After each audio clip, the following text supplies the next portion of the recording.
a video. Today I'm gonna be making a video about reacting to somebody making a bird. What's it called? A squirrel maze. This is number one. It is not Number for the two is timid coming of up heart. about this. But out of the gate, I will admit that in hindsight that I completely So let's just react to underestimated my this, guys. adversary. Let's get Now, if into you're it. wondering why I would go through all this trouble, we need to go back 8 weeks ago when I found myself stuck at home and very bored. So I installed a bird feeder and decided You to should have just become made a bird YouTube watcher. video. And it was just so That's a lovely YouTube video. Oh, sorry. until they showed up. Now luckily my bird feeder had a wire cage around it, big enough for the birds to slip inside, but small enough to prevent the squirrels from getting the food. And that worked really well until right here. For me, Squirrels are this is like the smart. moment in Jurassic Park when they realized the Squirrels- velociraptors can open door handles. And once the door Squirrels was are open, smart. it was clear Don't this think wasn't they're their dumb. first They're rodeo. smart. They basically cleared this Trust full me. tube of birdseed by the end of the day. Mind you, this bird smart. feeder was advertised as being squirrel-proof, so I bought another squirrel-proof Trust bird me, feeder guys. to Squirrels replace are it. smart. It's got this outer Squirrels are cage smart. suspended by some might sound weird springs, so if a 'cause they're bird comes and lands here, it doesn't weigh that much and it has access to the seeds. However, if a squirrel comes, they'll grab That's onto not this gonna cage. work. Its weight will force the springs down, thereby preventing access to the seeds. I have no idea how the squirrels could possibly outsmart this, but let's see.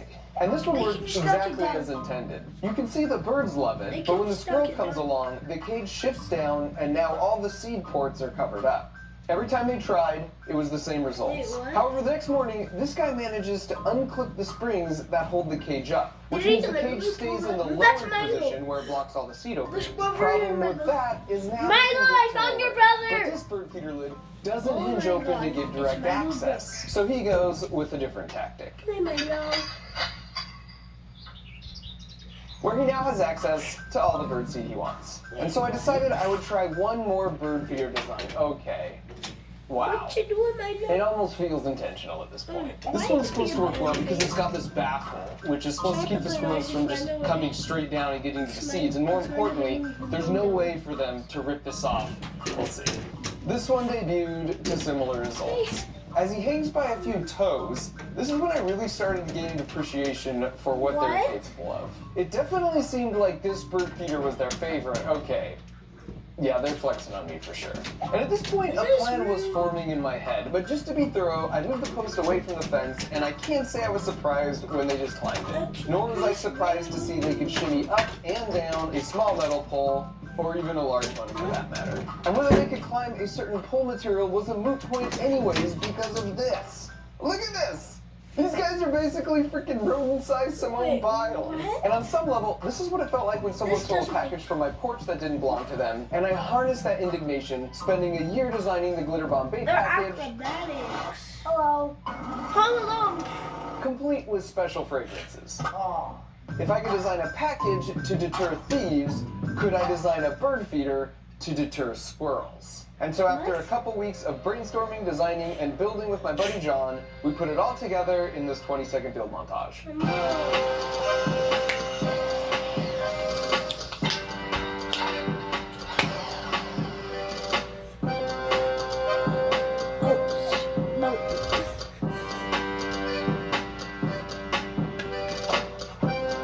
Here are the basic elements. For starters, here's where I've placed their favorite bird feeder, at the end of the Wait, course. And to there's sweeten the walnuts deal, over there. right below that, there's a trap door. And if they step here, it releases a butt ton of walnuts and unfurls some celebratory banners. Why walnuts? I'm glad you asked. I'm using walnuts because over the course of a week, I put out a buffet of 7 different nuts and seeds. And all 4 times I repeated the experiment, walnuts were always the one they ate first. What's great about placing Walnuts this are here the is it best levels the nuts. playing field, as the birds can fly up and get as much food as they want anytime yeah. they need it. The squirrels, however, will have to work for it, because the only way to make it to this platform is if they work their way through I can my just 8-part Ninja go Warrior on the obstacle roof course, and which ride all off starts of right that. here. This is the only platform Easy on the course fence. that has a pole that isn't covered in slippery stuff, which means this is where they have to climb up to enter the course. If they try and get up any other way, they can't keep a good grip, and they just slide back down. So the first challenge is the bridge of instability. Now this may look easy, but the trick is it attaches at a single point on each end. And from a physics standpoint, that makes it no different than trying to crawl across a tightrope. It's the same deceptive principle with that one carnival game that's so impossible. I broke it down in another video where I used physics to show which carnival games were basically scams and the science on how to beat them. Next up, the maze of 1,000 corridors. This one's a bit more cerebral, but if they make it through that, we'll bring into the pitchfork tunnels, which are inspired by the show Wipeout. But unlike Wipeout, I should point out that all these contraptions are squirrel friendly, and even with a little back force, they will break away and stop spinning. Now, if they can make it past the pitchfork tumblers of treachery, they come to one of my personal favorites, the home wrecker. Magic. I don't think that's gonna work. The home wrecker, you see. I put her in to tempt the squirrel to lose focus on the real prize at the end of the course. Because this pad has a pressure sensor underneath it, and it connects to a microcontroller that has a relay that connects to a solenoid, that connects to a pneumatic piston, that connects back to this platform with the pressure sensor. And so if they stand here for more than 3 seconds, they've got to start the course all over again. Next up is the Slinky Bridge of Deception. I've suspended a juicy walnut right in the middle, but there's no way this bridge will support their weight, so it'll be interesting to see how they approach it. The sixth challenge is called the Tourist Trap. It's actually a bit of a reward for making it this far. If the squirrel sticks their head through this board my wife painted, it's just a photo op they can hang on the wall of their tiny squirrel nest. I'll place a walnut here as an incentive for them not to miss this unique opportunity. The penultimate challenge are the quad steps of great elevation. Take a picture, This is taken straight from Ninja Warrior, and this is super tricky because these pads are all totally smooth and placed at a 45-degree angle. Well, I didn't do that. And now for the last challenge. At this point, they are a mere few feet away from their ultimate goal. But if they're not careful, they'll have to deal with the orbital assist platform, aka the final countdown, aka it's not a catapult, it's a squirrel-a-pult. Are you good? Which means they now have to go back and start all the way over from the beginning. Now, if they want to avoid that fate, they just need to stand on this pad for less than 3 seconds. But once again, I've placed a diversion here. This one projects an optical illusion of anything you place in the bottom of this dish. It's actually super trippy and looks even more impressive in real life because the projected image is 3D. They're like 9 books on Amazon, and I put a link that explains the juicy physics of how they work in the video description. Now, with regards to squirrel safety, I know I seem to have this reputation of... That's broken. Science rules! Improvised high-speed projectiles. What's your And so name? this one might worry a few animal lovers out there, including my wife. We have 5 pets and 1 child. And the child was the only one I had a say in. So rest assured, Mark, I can the adjust the science pressure on the dude. piston, and it'll be staying way below Mark, any the launch science force dude. that could hurt any of our adorable backyard Don't contestants. hurt it. And so finally, after making it through all that, we're back here at the world's most satisfying bird feeder. And as far as I'm concerned, if they make it here, they've earned the right to gorge next to the birds for as long as they want. And so after nearly a month of prep work, the course was officially open for business. Oh no. They could smell the walnuts at the final station, and you could see the gears turning because right above that was their favorite bird feeder. Wait, can they get to that? And so before long, we had our first contender. Oh no. Glide. And fly. Go zoom. Fun fact. Bats, not squirrels. Bats are the only animals that can actually like fly. Other animals just like kind of glide. Speaking of But which, that's bats right. are the ones There that can are a total actually of 4 fly. competitors that will be attempting the course. First up is Rick, and he weighs 500 Okay. grams. I know this because he's actually standing on a custom-made Look at scale. Bobby. Rick is very clever, as you'll see here in a minute, but he also gets spooked easily. Next up is Marty. He's basically indistinguishable from Rick. Rick and Marty are inseparable and pretty much spend all their time together as a pair. Our third contender is Frank, also coming in around 500 grams. He's very gutsy. He's also kind of dumb. Finally, we've got my personal favorite, Fat Gus. He's just really Fat charming Gus. and will strike a pose if he sees a camera. He also really likes to eat, and he tips the scales at an impressive That's no 800 way. grams. While most of There's the no squirrels way are he kind got of you. He particular actually before did that. making a There's no selection way. and then gracefully leaping away, Fat Gus just goes for it, hands-free. Just makes himself real comfortable. Here he is laying out with a light snack from the bird feeder. I mean, you can't fault the guy for just clearly appreciating a good meal. So now that you know our 4 contenders, let's get back to I it. like Fat Guts because he poses. Okay, commercial. Okay, we're back. He's actually doing better than his first attempt. Just barely. Ooh.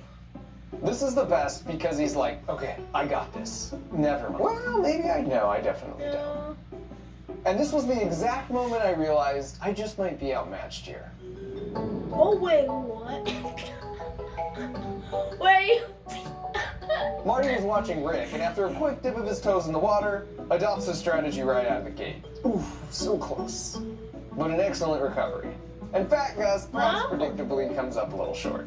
Which brings us to the Maze of 1,000 Corridors, which, to be honest, they mastered this one pretty quickly. That's pretty easy. Here's a solid run from Fat Gus. And now for the pitchfork tumblers of treachery. Marty was like, yeah, that's a hard pass. Fat Gus is just like, abort!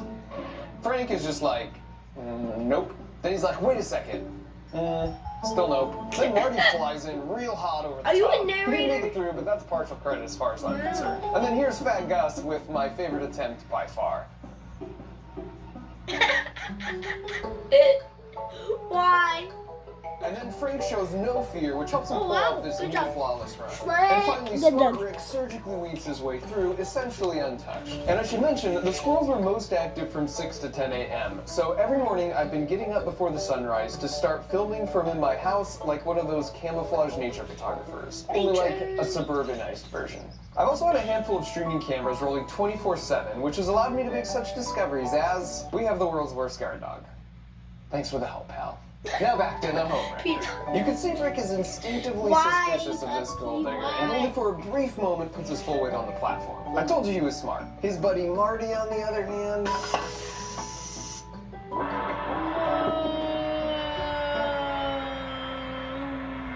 She is a cruel mistress.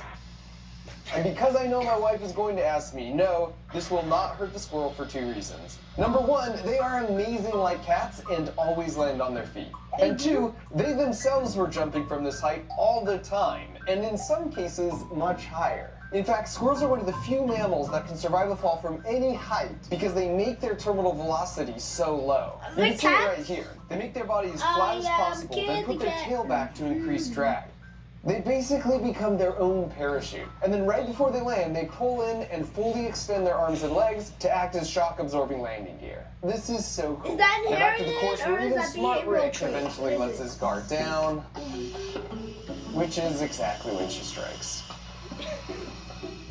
But just like all the other obstacles so far, after a day or two, they'd mastered it. In this case, even disregarding her offering of a fresh walnut.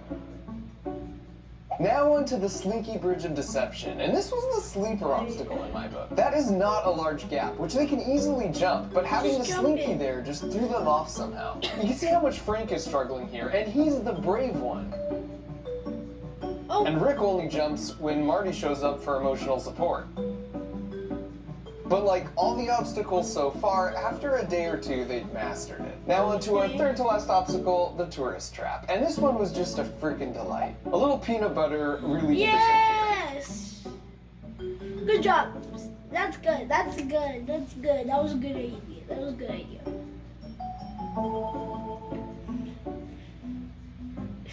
Now here comes Fat Gus, and I mean, how Fat Gus is this? He sees the camera and he's like, paint me like one of your French squirrels. Yeah? No? No takers? Alright. Here's another classic Gus where he looks at the camera. Wait a second. Play that back.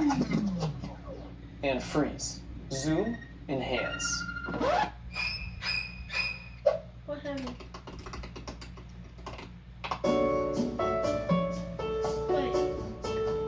Well, turns out Fat Gus is not a dude. And he's pregnant. Which meant I was suddenly feeling real uncomfortable about all those weight comments. So after a bit of a pivot to smooth things over, we soldiered on to the quad steps of great elevation. Frank comes in rather confident, almost to his Fat mama, demise. no. But he pulls off the smooth recovery. Ooh. Bye. So after not much time at all, they were looking pretty good here. In fact, one morning Yo, I wait a noticed minute. Marty totally skipped the last step altogether, which I took as a challenge, and so I removed the middle step to see what they would do. And who else but fantastic Gus? Let's slow that down a bit. They're such amazing jumpers, so I suppose the quick mastery here wasn't a surprise. I mean, this right here is probably a 10-foot jump. And here's some classic brave but dumb Frank. He'd already entered the course normally and made it to the home wrecker at least a dozen times by this point. And yet for some reason, he decides his 12-foot jump is his best course of action. Smart Rick was the first one to enter the course, so in the end, after about a week of effort, it was fitting he was the one to make it to the top first. And he's so stoked, he apparently wants to run the whole course in reverse. In hindsight, we probably should have made the jackpot a little quieter. Here's Marty, as always, not far behind.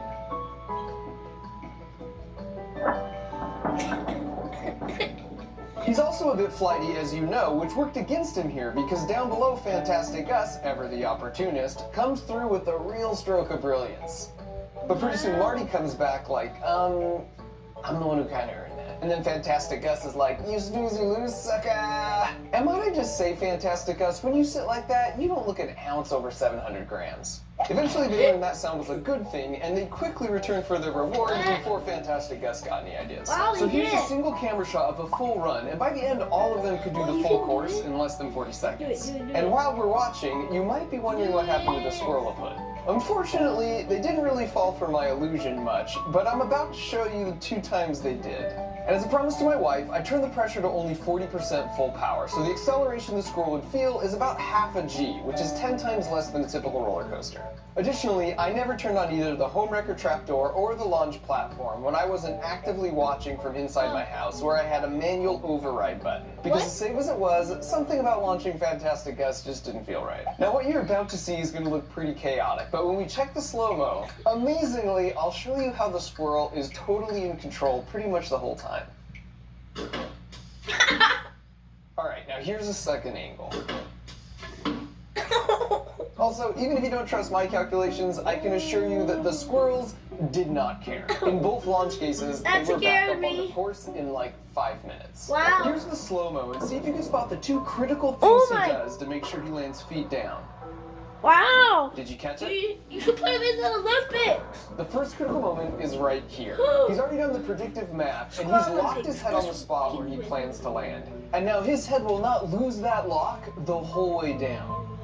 What's crazy is the time it takes him to do all the predictive math to know exactly where he will land and to lock his head is 300 milliseconds. That's exactly this long, literally less than the blink of an eye. That blows my mind, but if you think about it, it makes sense these reactions would have evolved to be razor sharp if you live your life in the trees, constantly making split-second decisions. Now besides picking a landing spot with his head, the second trick is with his arms. When he wants to keep his upper body from rotating, he has his arms out. But the moment he wants to rotate his upper body quickly, he tucks them in. And I don't want to go to school. Them out again. I don't like This is straight up conservation of angular momentum. It's the same trick ice skaters use. Basically, bring your limbs in if you want to rotate fast, extend them out if you want to slow the rotation. My buddy Destin from Smarter Everyday also made a video analyzing how cats always land on their feet, and they do the exact same 2 tricks. The head target lock and bringing limbs in to rotate and out to stop rotation.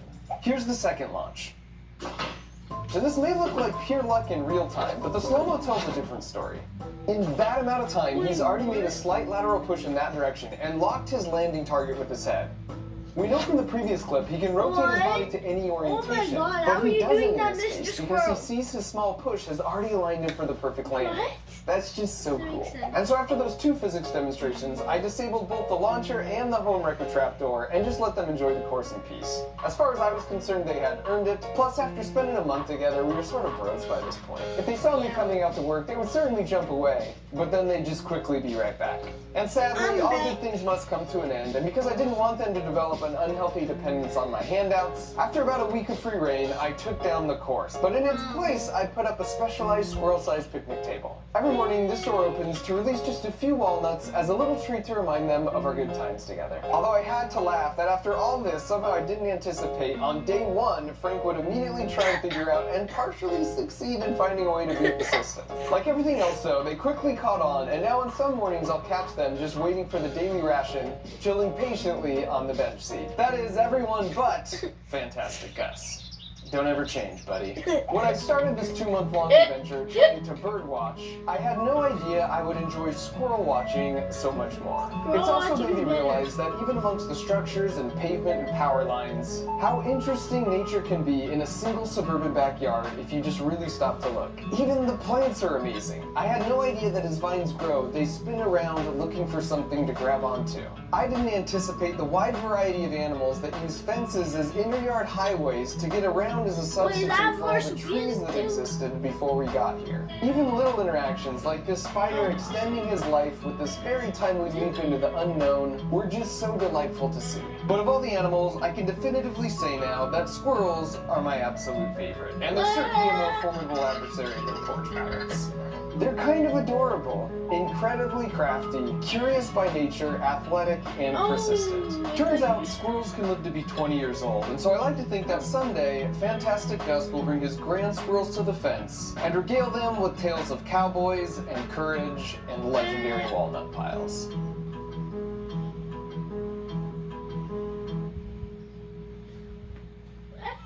Beautiful story. Amen. Amen. Okay. Brett's calling Malia and me watching. You just sent me a message because I made a squad of all my random cousins and stuff and nieces. It's called the Brett Squad. And Malia just said, "Nah, I'm watching TV." I think she might be talking to Draylon or something. Okay, bye guys. I'll see you next video. Peace out.